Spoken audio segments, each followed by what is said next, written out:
While robots.txt is not necessarily a security tool, it can help to both improve the search engine friendliness of your website and also to help suppress unwanted information from making its way to search. Robots.txt provides instructions to web robots, such as search engine crawlers, about the site that they reside on. Robots.txt is the de facto standard, which means it's not like an RFC standard. It's not owned by any standards body, but a lot of people follow it. Both site builders and most search robots can follow it. Now, bad behaving robots can't ignore this file. Robots.txt is a simple text file that goes in the root of your web server. Each web server can have one in the root, and if your server is divided up by directory structure into multiple sites, that really doesn't matter. Only the top level of robots.txt file would be read and paid attention to by search robots. The syntax is pretty simple. You define a user agent, which is like the user agent string that is found in your server logs that is set by each client. Basically, you're setting this then by client, and the asterisk wildcard means any.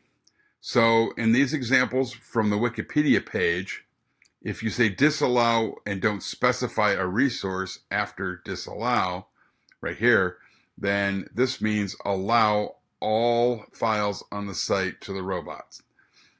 By the other hand, if you want to just keep robots completely away from your site, disallow from / on down, note the leading slashes here, and this tells all robots, do not index this site at all, do not crawl this site at all.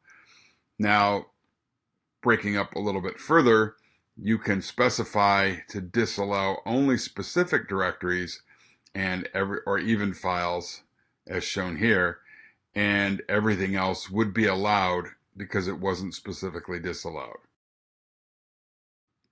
Here are just some simple examples that show how you would specify only a specific bot or specific bots. And then here's an example that only affects Googlebot or the Google News bot. So there are a lot of variations and different versions of the way that you can look at this. And as you note here, Wikipedia actually links to its own robots.txt file. So this is what the owners of wikipedia.org have decided should go into the robots.txt for this site.